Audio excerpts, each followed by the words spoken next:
Welcome to Booked, where two guys tell you about the books they're reading. I'm Livius Ned. And I'm Rob Olson. You may be thinking to yourself, man, didn't they just post an episode like 12 hours ago? Yeah, we basically did. But we're back to do a review for you, which is the actual episode we had planned for this week. And that is of the book. I'm going to hold it in front of me and read it so I don't say it wrong. The Southern Book Club's Guide to Slaying Vampires by Grady Hendrix. And this is his bio. Award-winning author Grady Hendrix has written about the Confederate flag for Playboy magazine, covered machine gun collector conventions, and scripted award shows for Chinese television.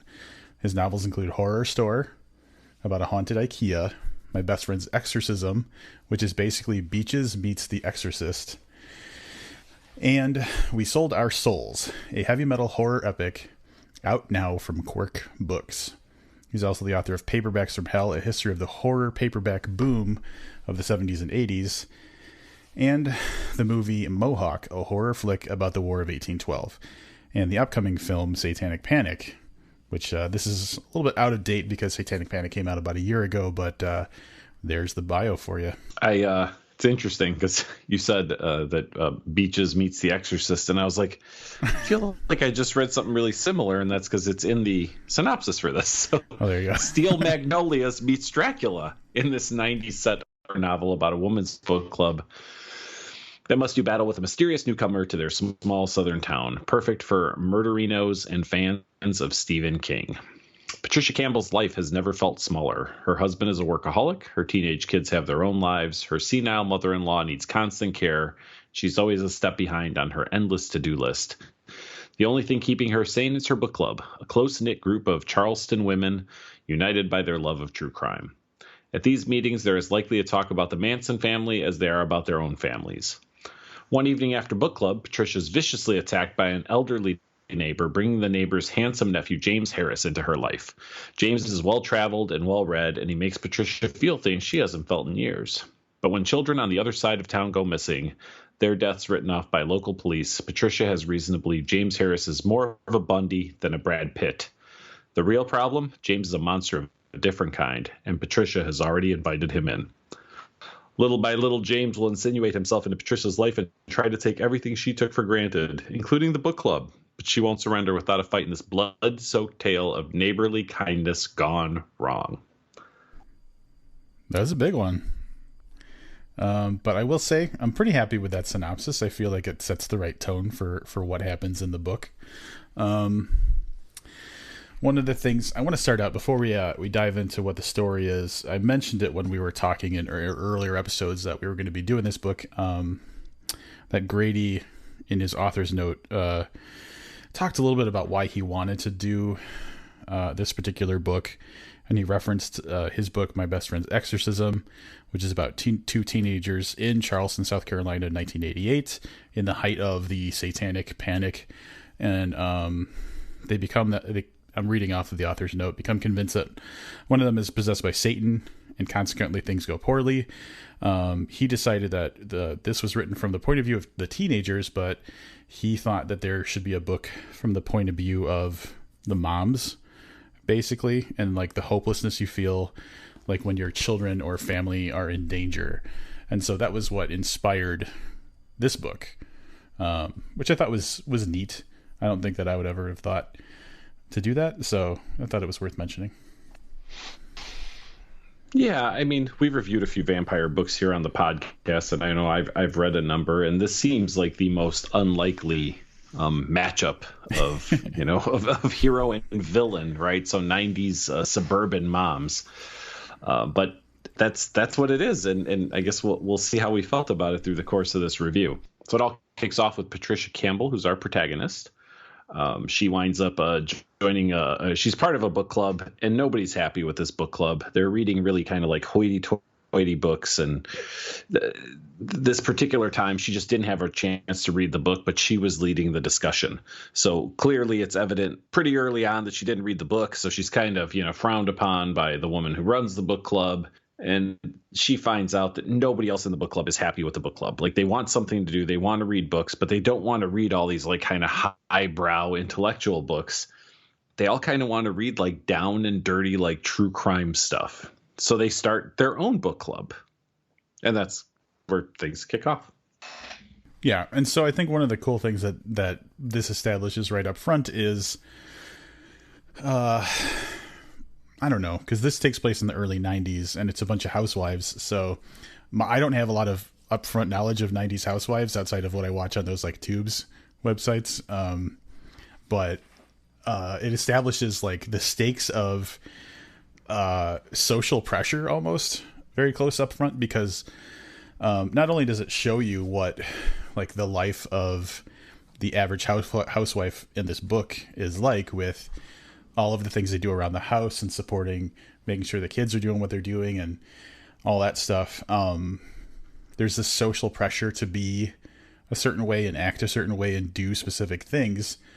And that is established very strongly in this opening part by showing how high stakes not reading a book for a book club is in this book. So well done to kind of get that kicked off. Just thinking about, like, I don't know what women in the 90s were reading, but I don't think that's an illogical jump, because one of the top trending things on Netflix is always true crime documentaries. And apparently the majority of viewers for that are women. Mm-hmm. So I guess pre-Netflix, you wouldn't have had that same outlet. Like, you could watch 2020 every Friday night, I think is when that's on, right? But if you wanted that kind of stuff, I'm thinking books were probably the only real way to get it kind of on demand in the early 90s. So I again, that rang a little true for me when I thought about it that way. For sure. So after the failure of the initial book club, the book just kind of rolls into everyday life for Patricia. Is our protagonist in this book, Patricia Campbell. She has her family is her husband Carter, who is a psychiatrist, I believe, or psychologist. I don't remember which is which. And then a son named Blue and a daughter named Corey. And as it mentioned in the synopsis, she also has full-time, in the beginning of the book, Carter's mom, who's called Miss Mary, is being taken care of kind of in shifts throughout, like, Carter and his other relatives. And basically everybody bails on Miss Mary, so she ends up having to stay with the Campbells full-time. And so at the very beginning of the book, it goes from, oh, maybe we're going to get some relief from having to care for Miss Mary, to, okay, she's with us for the long haul. So the beginning of the book is getting an idea of what the day-to-day life for the Campbells is like. And then because it's mentioned in the synopsis, we'll say pretty early on, Patricia is attacked by a neighbor lady who, I don't know that we're giving too much away by saying, acts rabidly and attacks her and tries to bite her. Because it's, a Dracula reference in the synopsis. So while we're dealing with that, that's how we're introduced to James Harris. So the woman is subdued and then winds up dying in the hospital the next day or a couple of days later. And Patricia actually feels bad about this because, she had the encounter with the woman, although she clearly wasn't the cause of death. She feels bad, and she hears that the grandnephew is living at that house. So she stops over to see him. But what she finds is, a tad unusual when she gets there. Yeah, she thinks he's dead. She goes, she knocks, no one answers. She kind of peeks her head inside, still no response. And then she ends up just kind of like barging in and walking around trying to find someone.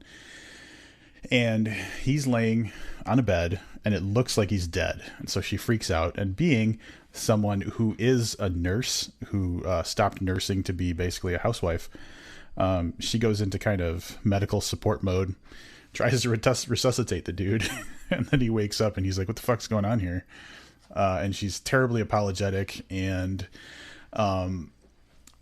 it's interesting because once things calm down and they just start having a conversation, it turns very quickly to this guy came to take care of his great aunt when she died. He has all of these things that he has to do, and he's obviously unqualified or unprepared to take care of them. And it's simple stuff like changing the bills into his name and stuff. So as like the ultimate housewife, she feels guilty because of all, like, she had an interaction with the great aunt right before she died. She feels like responsible to help this guy get back on his feet and figure these things out. So she starts helping him do stuff. And he becomes more a part of her life over the course of this. So like he comes over to her house and, gets himself invited in for dessert and then shows up for meals and whatnot, and starts to ingrain himself not just into her life, but into the lives of the families of these women from the book club. So, I'll kind of go over it pretty quickly now, maybe even a little out of order, but he winds up becoming valuable in some way to all the men in the family. So he's got some money and he's got some ideas and there's an investment opportunity and that's the kind of stuff. So he winds up kind of ingratiating himself into their lives over the course of, the first, 30% of this book. I want to take a little time to talk about Miss Mary, because while all this wonderful good stuff is going on and everybody is welcoming this guy as he becomes more and more valuable to them, Miss Mary, who's been just kind of a grumpy, pissed off old woman who needs care all the time, is saying these things that don't make much sense. Like she recognizes him, that he killed her husband.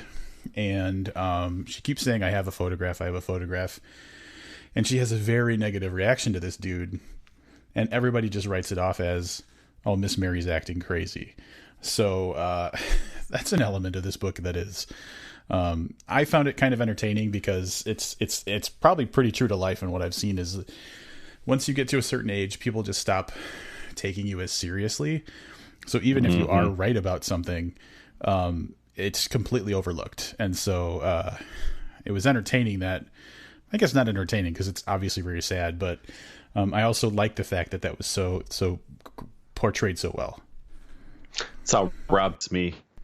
All the time. Already. Oh my God. At a certain age, everything I say to him, he's like, no, that's not yet. Oh, that's just being Livius. That's right.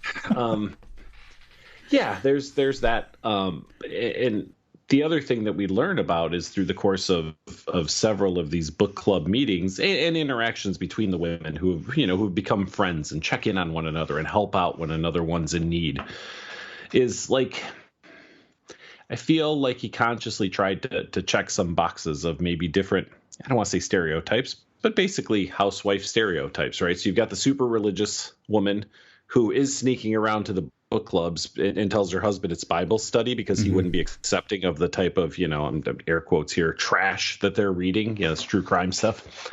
You've got the lady whose house and family are in perfect order and she'll do, basically anything to at least keep up those appearances.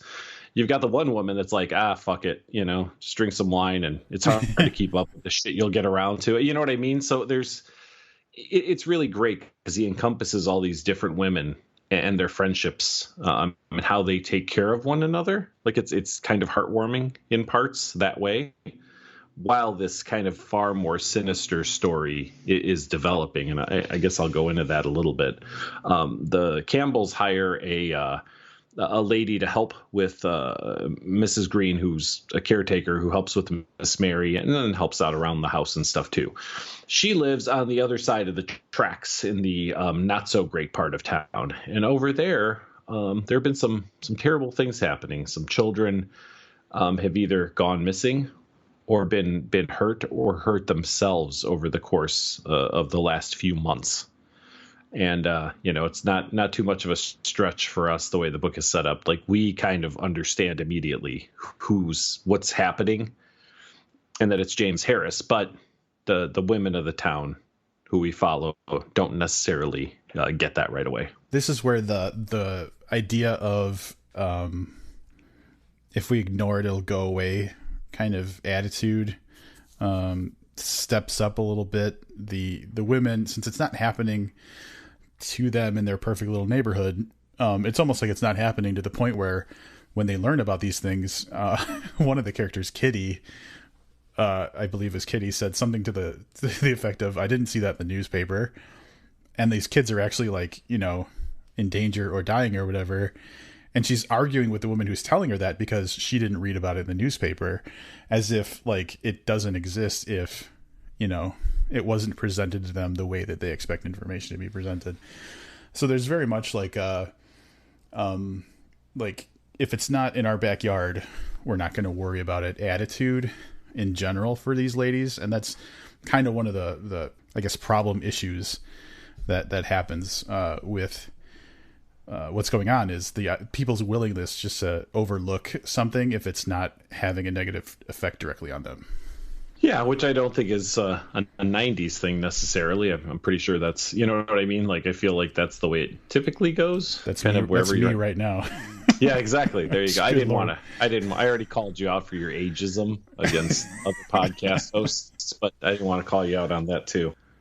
Yeah, and the rest of the story is obviously about kind of the escalation of things happening in Patricia's life and the other people in town.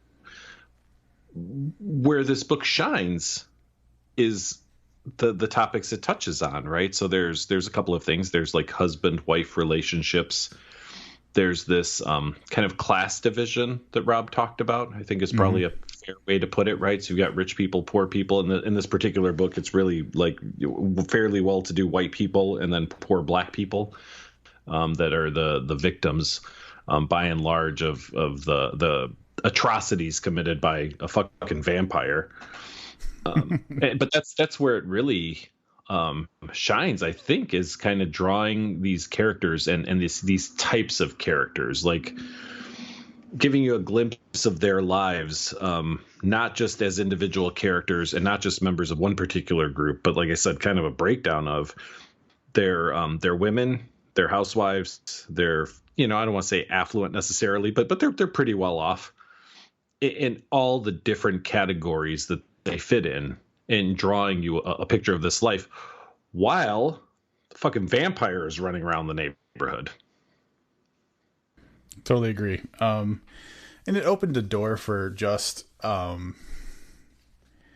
unique take on, I guess, which this is definitely a monster type of story, but one where the stakes are, it's funny because life and death doesn't seem as important as having the perfect family.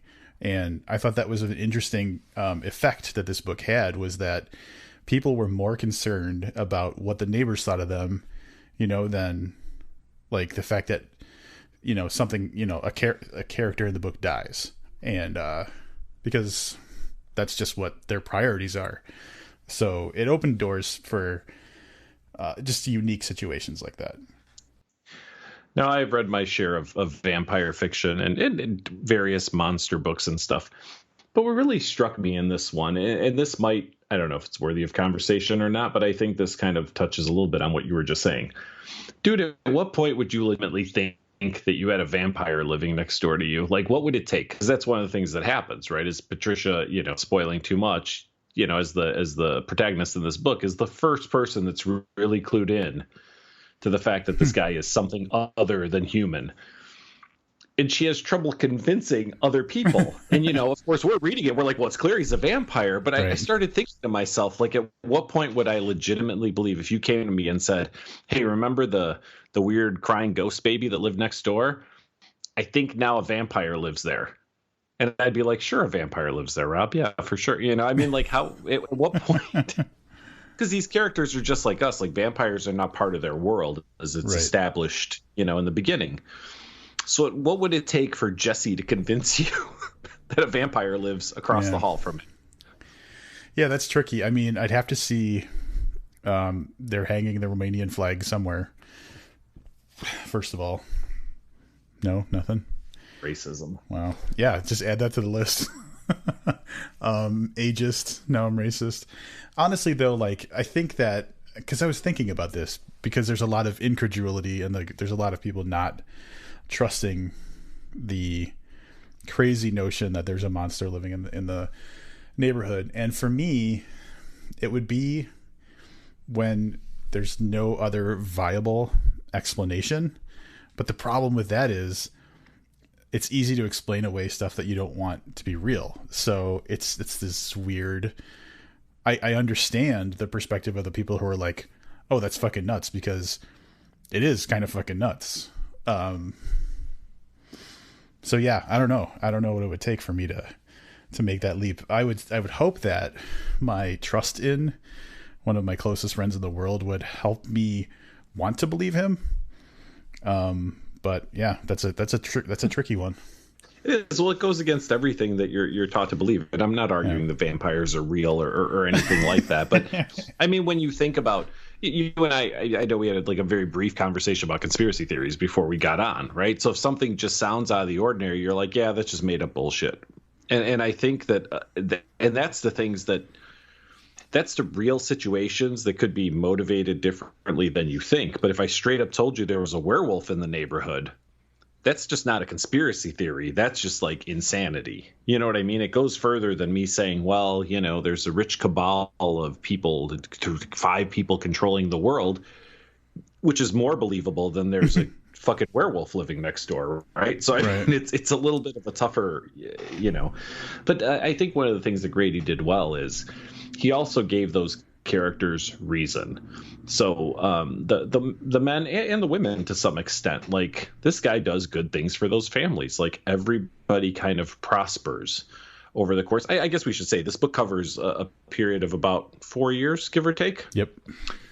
So over the course of that time, he has raised all the ships in the neighborhood, right? So along with his prosperity, he has brought up these families to even more affluence than they had before.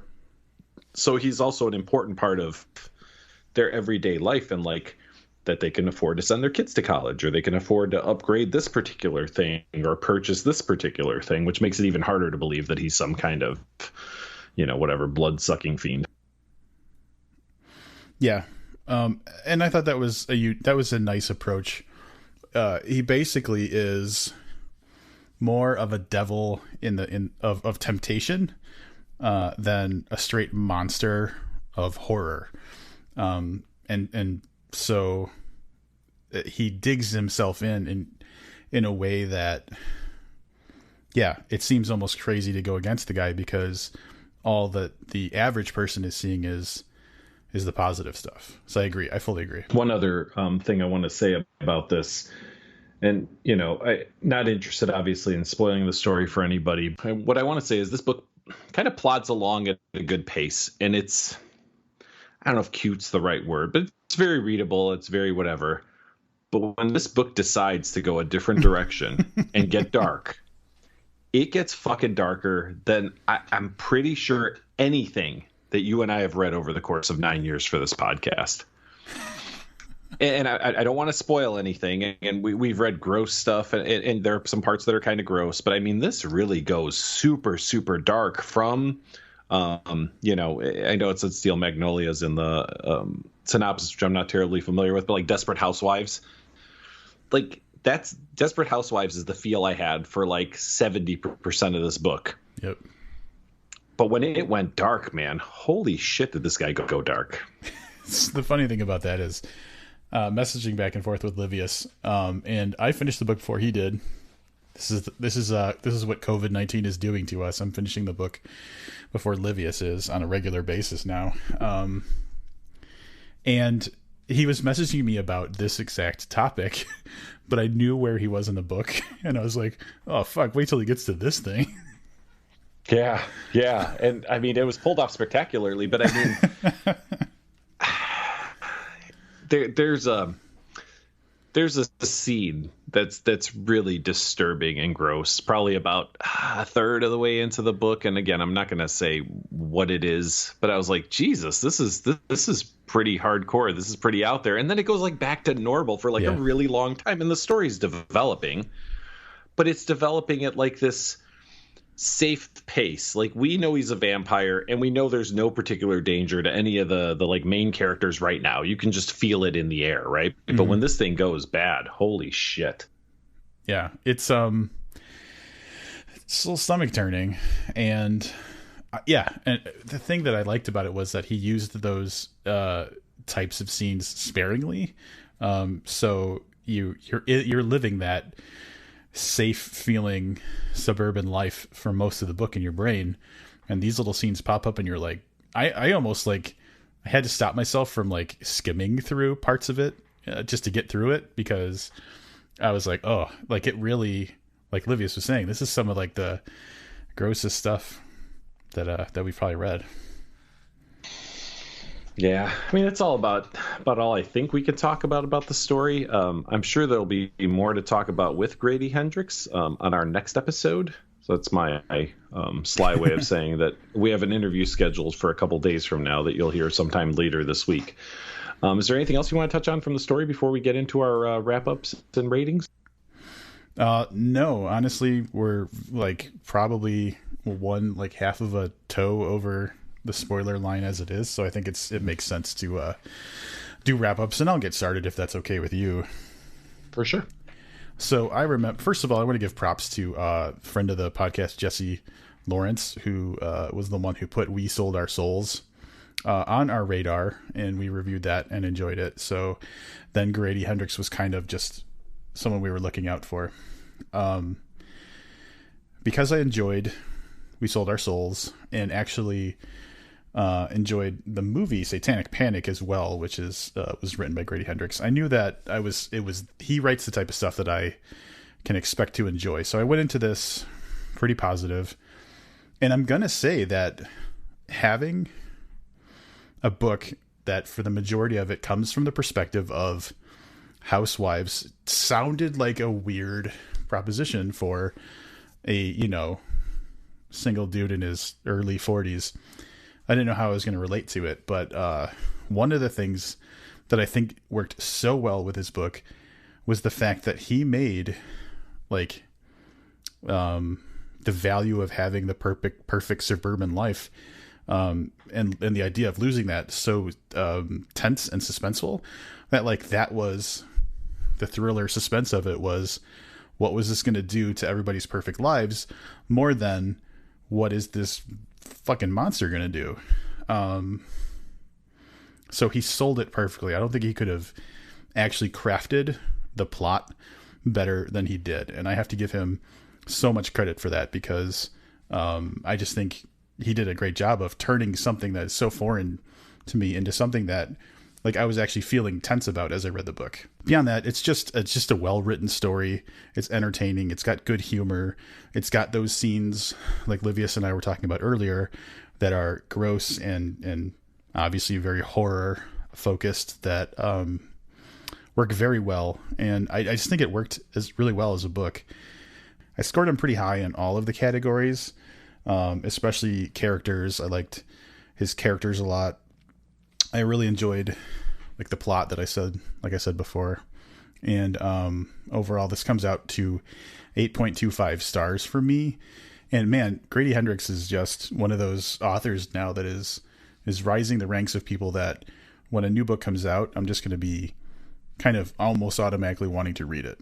Interestingly enough, because I can see Rob's individual scores for everything, we both scored the highest in characters. And I took a little bit different approach to the characters, I think, than Rob did. So you talked about kind of suburban life and how important it was to him. What I really liked was kind of the interaction between the characters. And when I say the characters, I actually mean the book club women. I felt like it was a well-rounded group that reflected like a bunch of different types of, suburban moms.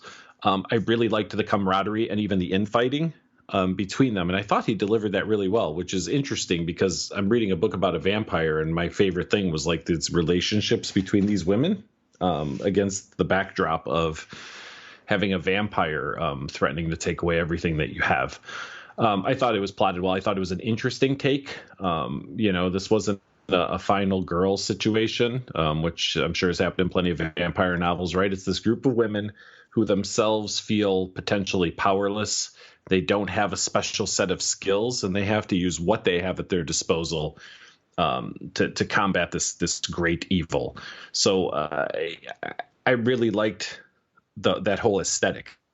I liked that a good portion of this book was kind of like lighthearted, and then would go really dark in places, and then be kind of lighthearted again, and then go really dark in places. So overall, I think that what he created here, at least from what I've read, other books in this genre, was fairly unique. So I really enjoyed the plot and the narrative of the book. So I came in a hair under Rob in the aggregate for all the scores at 7.75, which averages out to an 8 out of 10, which is pretty goddamn good. Yeah, I'd say that's pretty good. Yeah.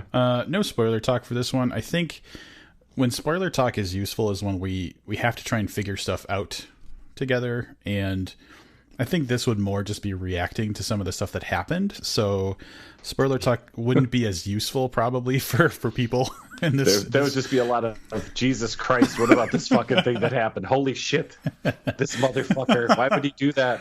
Why did he do that to us? So yeah, like I find spoiler talk is the best when we help each other get to a conclusion about something, and I don't think there's anything to conclude. We know what we know. It would just be reaction, spit takes. Yeah, for sure.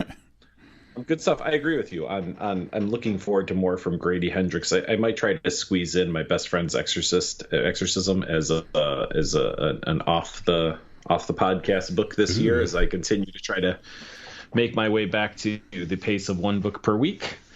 Can we check in on that right now? Can we see how you're doing?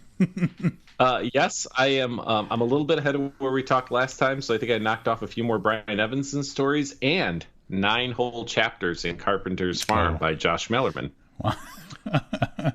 Wait a minute. So I think this is our 9th book of the year?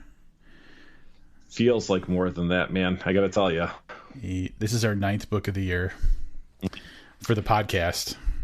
And sure, I think we're 14 weeks into the year. Yep. So on top of that, I have 2 full books that I have read completely. So put it at 11. And then, like I said, I'm almost halfway through Evanson. So okay. You're doing pretty good. I'm trying to catch up. Look, there are going to be some gaps coming up, I think, in like June. And that's when I plan on really putting the pedal to the metal. The problem is, like, we finished this. We're doing this review. It's Sunday night. We're recording this, right? Next Sunday night, we're recording another book, The Ancestor, by Danielle. What was her last name, Rob? Trussoni. So I have to get started on that like tomorrow or Tuesday at the latest, which is why, like I said, right now I'm reading short stories from Evanson, because maybe I can knock out 2 more before I start that book. Because as everybody knows, you're working from home, but you have a little bit of extra time on your hands currently.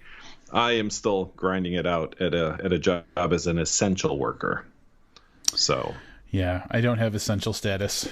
I don't. So, I have a note that I have to keep in my car in the event that I am stopped by law enforcement, which is a very likely. Yes, yeah, I do. Wow. It's totally not likely to happen in Illinois, because every time I go out, there's still a million cars on the road, so it's not like anybody is actually staying at home other than you. So, but yeah, I was actually given a permission slip that allows me to travel to and from work unaccosted by law enforcement. So. Oh wow! You are essential. If that doesn't make you feel essential, I don't know what would. The problem with this is that Rob knows what I actually do for a living, and he's probably thinking like, "How the fuck did that even happen?" So yeah, no, I'm an essential person. Me. That's fantastic, man. All right, I won't get on you so much about, because I know that we're doing a pretty not breakneck pace, but I did the math on how many books we've done so far this year, and then kind of multiplied it out for the full year, and we're pacing to about 32 books. So that means you only have to do 20 outside the podcast. Yep. And that's the plan, I think. But we are going. I know we had some changes in the schedule, but I think we're going like 7 or 8 books in a row, which it's a lot. Might be getting close to our record for how many books we've reviewed in a row. Yeah, because like usually what we would do, so for the listeners, you may or may not notice, you're getting a lot more episodes than usual. And basically what we're doing is, because we have a schedule that we're keeping to, when we interview one of the authors, we're just throwing it in extra because we don't have time to pace things out differently. So you're just getting more content instead of us just working at a different pace. So it's a lot of work lately, I'm going to say. Yeah, and a shit ton of books. At some point, we'll have to go back and figure out what our longest run was of weekly book reviews. But I'm telling you, this has got to be coming up on second place, if not first. Oh, yeah. Yeah, definitely. Which I'm enjoying it. I'm happy about this. I am too, because we're actually reading really good stuff, which makes it so much easier than Wheel of Meat or Patterson Watch or any of the other things we've done previously. So we'll give you a little bit of a preview. I already mentioned The Ancestor is next week. The Girl in the Video by Michael Wilson is the following week. The Bank by Bentley Little is coming up. And then Shakespeare for Squirrels or Devolution. I'm not sure how those two are going to land, but essentially these are all back-to-back weeks. Yeah. So we'll wind up being at like 11 books in a row by the time we're done. And then I'm probably going to need a little bit of a mental break from reading for the podcasts. Then I'll just go and read some other shit, some Carlos Ruiz Zafón maybe or something. I don't know. We also have 3 confirmed interviews coming up as well, as far as I'm aware. So like... Yep. It's it's going to be a lot, and then suddenly there's going to be nothing. So when it comes to like the middle of June and we get 2 interloads in a row, don't come fucking complaining to me, because we really front loaded the year and you have nothing to complain about. Correct. So in case you missed it, because these can't go so far, go back and listen to our Josh Mallerman interview that we did. That was absolutely fantastic. It's 95 minutes of us talking with Josh about Carpenter's Farm, Bird Box, Mallory, ways to display your horror paperbacks. I mean, there's just a variety of great content in there. And then, come back really soon for our interview with Grady Hendrix, which I imagine will be equally as good. That's right. I think that's going to wrap it up for this episode. So come back in a few days for Grady. And until then, I'm Rob Olson. And I'm Livia Snedden. Keep reading.